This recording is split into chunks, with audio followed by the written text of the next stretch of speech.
আসসালামু আলাইকুম, কেমন আছেন সবাই? আশা করি সবাই ভালো আছেন। আজকে তৈরি করব চিজি মালাই চিকেন বল। তো চিজি মালাই চিকেন বল তৈরি করার জন্য এখানে মুরগির মাংস নিয়েছি। এখানে হাড় ছাড়া 1.5 কাপ পরিমাণ মুরগির মাংস নিয়েছি। মুরগির মাংসটা ভালো করে ধুয়ে পানি ঝরিয়ে নিয়েছি। তো চলুন চিজি মালাই চিকেন বল তৈরি করা যাক। প্রথমে মুরগির মাংসের মধ্যে আমি 1.5 টেবিল চামচ পরিমাণ গুঁড়ো দুধ দিলাম।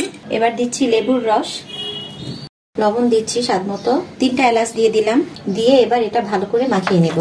এই মাখানো মুরগির মাংস এবার 1 ঘন্টা মেরিনেট করে রাখলে ভালো হয়, কিন্তু আমি এখন 1 ঘন্টা রাখবো না। মাখানো হয়ে গেছে, আমি এখন এটা চুলায় রান্না করে নিব। চুলায় কড়াই বসিয়ে মাখানো মাংসগুলো দিয়ে দিলাম, ঢেকে দিলাম। ঢাকনা খুলে মাংস এবার নেড়ে চেড়ে দিব। মাংস থেকে পানি উঠেছে। এরপর দিয়ে দিচ্ছি আদা রসুন বাটা। আপনারা চাইলে এটা স্কিপ করতে পারেন। আদা রসুন বাটা এখানে 1/2 টেবিল চামচের চেয়ে একটু কম দিয়েছি। আবারও ঢেকে দিচ্ছি। এখানে ক্রিম তৈরি করার জন্য আধা কাপ পানির মধ্যে 1 টেবিল চামচ পরিমাণ গুঁড়া দুধ মিশিয়ে নিচ্ছি। এবার এর মধ্যে 1 টেবিল চামচ পরিমাণ কর্নফ্লাওয়ার গুলিয়ে নেব। এটা একটা সাইডে রেখে দিলাম। এবার মুরগির মাংসটা দেখছি কি অবস্থা। মুরগির মাংস এদিকে পানি শুকিয়ে গেছে, নামিয়ে নিচ্ছি। এবার মাংসটা একটু ঠান্ডা করে নিব। মাংস একদম ভালো করে সিদ্ধ হয়ে গেছে, খুব সুন্দর একটা স্মেল আসছে। এরপর কড়াইয়ে বাটার দিয়ে দিলাম। বাটার এখানে 2 টেবিল চামচ পরিমাণ দিলাম। এবার দিচ্ছি আস্ত জিরা, খুবই অল্প পরিমাণে দিচ্ছি। জিরা একদম কালো করতে যাব না, একটু বাদামি হয়ে গেলে কর্নফ্লাওয়ার ঢেলে দিব এর মধ্যে। এই তো এই গোলানো কর্নফ্লাওয়ার ঢেলে দিচ্ছি। এই তো ক্রিমটা রেডি করা হয়ে গেছে, এবার নামিয়ে নিচ্ছি। এবার মাংসগুলো একটু ম্যাশ করে নিব। এর মধ্যে যে এলাচ আছে এগুলো তুলে নিচ্ছি। এই তো মাংসগুলো ম্যাশ করে দিয়েছি, আমি ব্লেন্ডারে ম্যাশ করেছি। এরপর উঁচু করে 1/3 কাপ পরিমাণ পেঁয়াজ কুচি দিচ্ছি। পেঁয়াজগুলো এইভাবে ঝুরি করে কেটে নিয়েছি। এরপর দিচ্ছি 1 টেবিল চামচ পরিমাণ কাঁচামরিচ। গোলমরিচের গুঁড়া দিচ্ছি খুবই অল্প পরিমাণে। দিচ্ছি চিলি ফ্লেক্স 1/2 টেবিল স্পুনের চেয়েও কম। ধনিয়া পাতা কুচি 1/3 কাপ পরিমাণ। এরপর এই যে ঠান্ডা করে রাখা ক্রিমটা দিয়ে দিচ্ছি। এটাকে ক্রিমও বলা যায়, আবার মালাইও বলা যায়। এবার সবকিছু একসাথে মাখিয়ে নেব।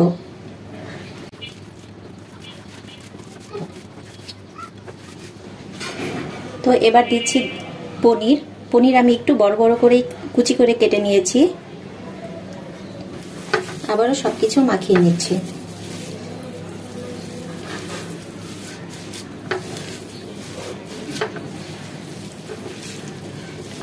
এর মধ্যে আরেকটি জিনিস দিতে হবে, এটা হচ্ছে সয়া সস।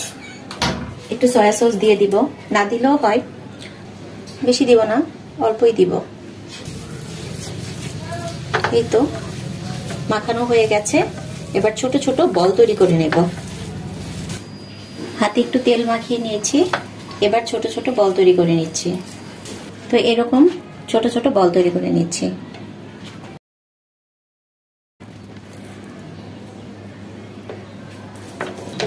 এই তো চিকেনের বলগুলো তৈরি করা হয়ে গেছে। এবার ডিমের মধ্যে চুবিয়ে তারপরে ব্রেড ক্রামে কোট করে নেব। ডিমটা ফেটিয়ে নিচ্ছি। তো এখানে আমি চিকেনের বলগুলো প্রথমে ময়দার মধ্যে কোট করে নিব। ময়দার মধ্যে কোট করে নিলে আর কি এটা ভেঙে যাওয়ার সম্ভাবনা কম থাকে। এবার ডিমের মধ্যে চুবিয়ে নিচ্ছি। আর ময়দার মধ্যে দিলে দেখা যায় এটা ক্রিস্পিও হয়। এবার ব্রেড ক্রামে দিয়ে দিলাম। ব্রেড ক্রামে দিয়ে এভাবে চেপে চেপে নিব। এখানেই রাখলাম সাইডে। তো এইভাবে সবগুলোই আমি প্রথমে ময়দার মধ্যে কোট করে নিচ্ছি, তারপরে ডিমের মধ্যে একটু চুবিয়ে তারপরে ব্রেড ক্রামে কোট করে নিচ্ছি। এই তো সবগুলো বল তৈরি করা হয়ে গেছে। এগুলো বেশিরভাগই আমি ডিপ ফ্রিজে রেখে দেবো একটা বক্সে করে, আর অল্প কিছু ভেজে দেখাবো আপনাদের। এই তো চিকেন মালাই বলগুলো আমি এই বক্সের মধ্যেই রাখবো। প্রথমে একটি টিস্যু পেপার বিছিয়ে নিচ্ছি। এবার বলগুলো সবগুলো একটা একটা করে রাখবো। এখানে একটু গ্যাপ করে রাখবো যাতে একটার সাথে আরেকটা লেগে না যায়।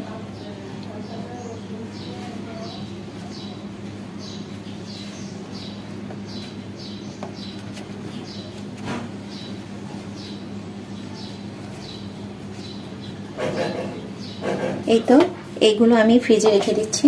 আরেকটা টিস্যু পেপার দিয়ে দিলাম।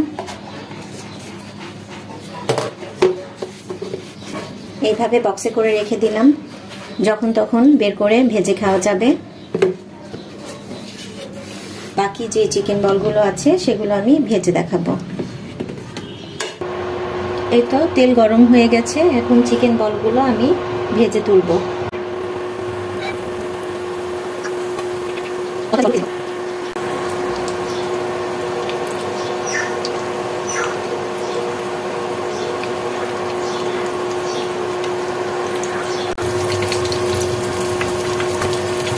এবার বলগুলো উল্টিয়ে দিচ্ছি।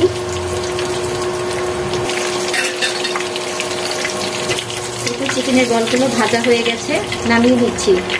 এই তো তৈরি হয়ে গেল চিজি মালাই চিকেন বল। এটা কিন্তু ক্রিস্পি হয়েছে, এই যে। তো আপনারাও এভাবে চিজি মালাই চিকেন বল তৈরি করে খাবেন, এটা কিন্তু খেতে ভীষণ ভালো হয়। সবাই ভালো থাকবেন, সুস্থ থাকবেন। আল্লাহ হাফেজ।